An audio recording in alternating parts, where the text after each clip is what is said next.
What up guys, this is Monkey Figure Reviews, and today we are going to unbox the One Piece Banpresto World Figure Colosseum 10th Anniversary Super Master Stars Piece 2-Dimension Style Monkey D. Luffy figure by Banpresto / Bandai Spirits.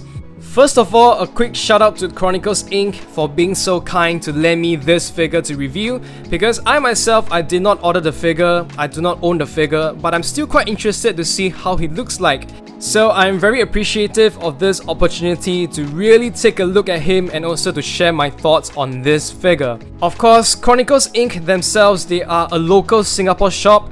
I've been buying most of my One Piece figures from them for about 2+ years, and they are very reliable, the prices are competitive. The owner, Jeff, he is a great guy, and they also ship overseas.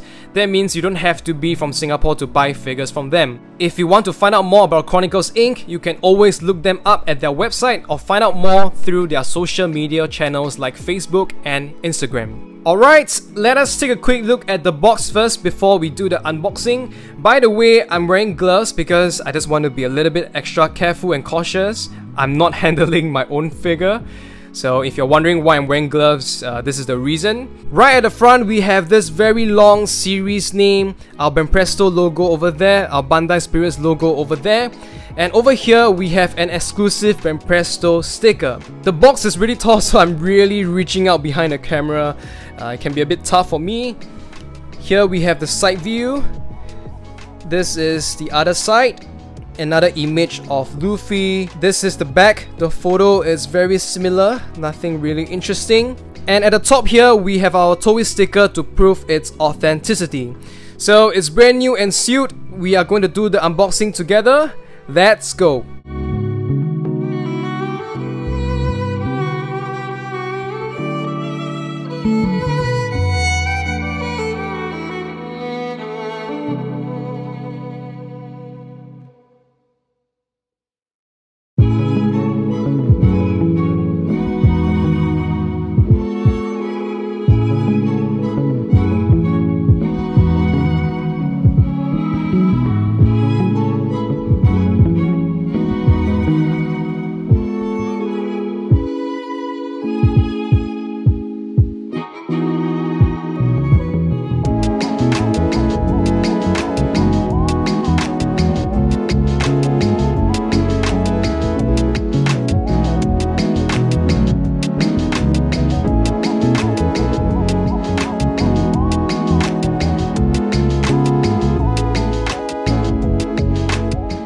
I have taken out the parts of the figure and we have a total of 5 pieces. We have the upper half, the lower half, the Nidai Kitetsu coming in 2 pieces, and we have a supporting stand.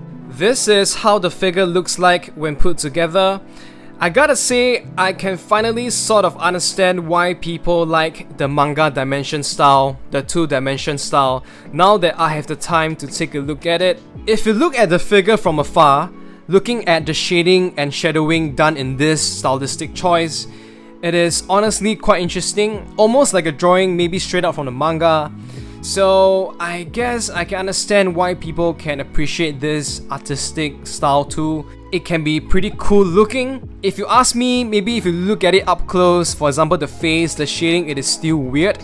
But as a big picture looking from a distance, it can look quite natural. This is new to me, so I can appreciate this style, this version much more than before, when I would just dismiss them. Hence, I do not own any manga dimensions figure. But this definitely opened up my eyes to new perspectives. The supporting stand here is not necessary. I just put it on so you know where it goes, but the figure stands fine on its own. And I also think that the figure is a little bit smaller than I thought it would be. Maybe it's because of the pose, like it's bending downwards, but I thought he would be slightly bigger and taller. And I still think that in certain areas the proportions are off. Maybe when you look at the hair over here, the volume are just too big and too much compared to the size of his face. So for myself, it looks inaccurate, it looks weird to me. Overall, first impressions, I gotta say it looks pretty good. Let us take a closer look at the figure starting from the head sculpt. In terms of character likeness, I think that this Luffy is decent, it is still alright, but something is off to me. I'm not sure where as of this moment, I can't really pinpoint it, but it is definitely not perfect, it's not 100%. Maybe it's the facial proportions or the face shape, but yeah, I'm just feeling it that way. And if you look at the shading, you can see how it's being painted onto the skin. It's almost as if the light source is coming from this direction, from our left to his right. And if you look even closer, very closely, you can tell that the paint application is not perfect. There's room for improvement. Over here on his right cheek, there's a little bit of paint, like this dash of paint around there. I'm not sure what's that and if it can be rubbed off. Doesn't look like it's supposed to be there. And if you look closely towards his left eye, you can tell the paint here is also smudged from the shading area. It is also similar to this part here, right beneath this strand of hair. It is getting smudgy towards the tip. And over here in front of his hair, there's this white dash of paint here. I don't think it's supposed to be there. So if we want to be, we can really be critical. Of course, it is Banpresto. When it comes to Ichiban Kuji or more expensive figures like this, they still do make mistakes, but it really depends on how much mistakes they make and what is acceptable. I'm also not very happy with how this stick is supposed to go into his mouth. If you look at a connection, it just looks like it's, first of all, above his upper lip, and it's just this round circle that they put a stick in. I would have thought it would come out from at least the line that represents where his lips connect, the mouth area, instead of above, and the connection to be more natural. But here it's just so weird to me, man. It doesn't look good at all. I don't like it. This is his ear, simple details. Let me show you the other side. It's a bit difficult because this arm of his is blocking, but I'll try to bring as close as possible. I think you can sort of see over there. For his hair, I think the details when it comes to the sculpt is generally very good. Smooth finishing as far as I can tell, so no random rough edges on it. They are generally black in color, especially towards the back, but towards the front you have this greyish paint added on to show the shading in this two-dimension style. And here you have the top knot. Details are fine too. My problem for the hair is just that I feel the volume is too much, especially for this head size. Like, his hair doesn't look like this when compared to the face when you look at the manga, the source material. This is just too much hair. The volume should be much lesser and smaller, in my opinion. I think I will just quickly show you guys the details of the sword first. Of course, this is the Nidai Kitetsu, which Luffy took in Wano. So you can see that the quality and the details, it's very average. There's nothing really special about this. So you can just see for yourself the blade colors. Some parts you have the similar two-dimension shading, and you have the handle, which is very basic in color, purplish. Nothing really amazing about this paint application at all. So very normal. Let's continue to his upper body. I would say it is not very easy to see his big torso scar because it has been mostly painted over by the shading of his muscles. So you can't really tell, I think, from a distance. And if you feel the muscles, it's not really very evident on the organic sculpt itself. You can't really feel it. I don't think it's the gloves. But of course, visually, because of the way they've done the shading, it is still okay. You can still tell that he's supposed to have a lot of muscles over there. Here we're supposed to have a joint line, and it's not very obvious once again because of the way this figure is painted. The finishing is a bit rough towards the top here. Okay, you can see it coming out. And of course here you have the string for the straw hat. Overall, the pins, I think more or less you can see for yourself. I just want to show you guys the creases, how it goes. I think this figure definitely hides certain flaws of the original sculpt by adding all this shading to accentuate the creases if they're not being done more, or not being done more realistically. Even for the sash over here. And for the sword sheath, you can't really put a sword in, so this little hole doesn't really go in deep. And let me just show you guys the back. And for the straw hat, You can see the details over here. It's pretty good, pretty alright. We've seen better ones for sure, but I think this is still okay. You can see the damage done by Buggy and the fixing up done by Nami, the crosses. So this part here, almost 1/3 of it I think, is lighter in color compared to the rest, and also along the edges of the straw hat here. It's a bit movable, but I don't recommend you touching it too often. You don't want it to fall apart. And you can also see here some of his back muscles towards the back. It's quite nicely done, definitely better than his abs. Back muscles are more well defined. That is definitely sculpted onto the body. And the arm muscles, and these are the details of his left hand. Alright, his fingers. The other arm, this is the one holding the sword. And here is the other part of the kimono. I really like the shading done here. I think it is really well done, going along those creases. And for the bottom, I'll just quickly run through it. You can see the creases and the shading. I think it is really well done over here in this area. Same for here.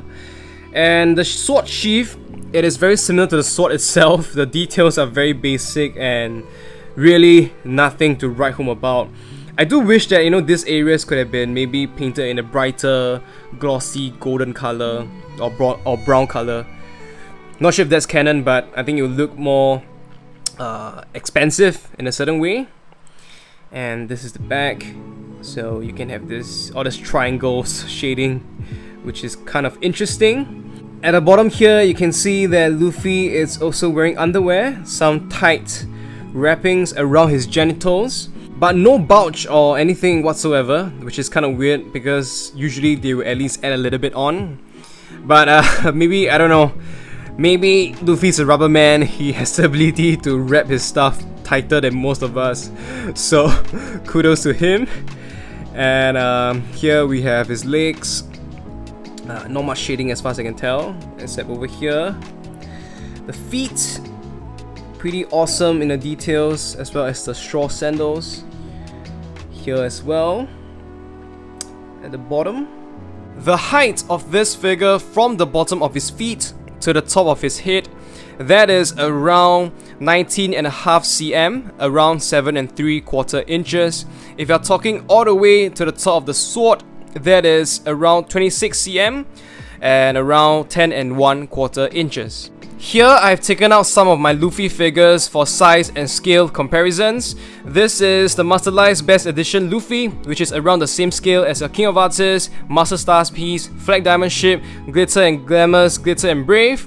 This is the Portrait of Pirates, Sailing Again version 2 Luffy, and this is the Better Record Collection Luffy. This is very close in scale to the POP. I think they're very similar, and you can tell that the SMSP is just a lot bigger than the three of them. Here I have more Luffy figures which are closer in scale to the SMSP. This is the Grandista Nero Luffy, this is the first version King of Artists Luffy, and this is the Maximatic Luffy version 1. So you can just see how they compare. I would think that this King of Artists is very close to the SMSP. It almost looks like they are the same scale.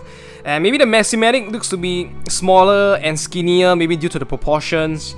And the Nero, of course, standing upright, looks to match well with this SMSP Luffy. Lastly, I've taken out my big size Zoro and Masterlise Extra Sabo, so you can see how they compare.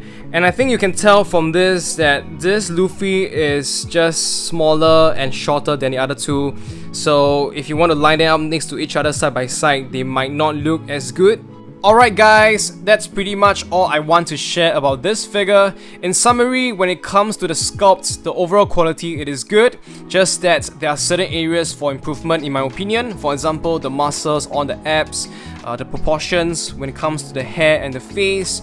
And if you look at his pose, it is in mid-motion, it is very open, so definitely makes for some interesting display, much more unique to some of the other figures we've gotten. And when it comes to the painting style, this is definitely something new for me. It is very interesting. I guess I've learned to appreciate it. Most likely, you will be going for the brush version or this version. And it's really up to you what style you like, what style suits your collection the best. And as usual, let me know what you guys think in the comment section below about this figure. If you like my video, give it a thumbs up, share them with your friends. If you're new here, you like what I've been doing, don't forget to subscribe and also hit the bell notification button so you don't miss out on new videos like this. Thank you guys so much for spending your time with me. I'll see you very soon. Goodbye.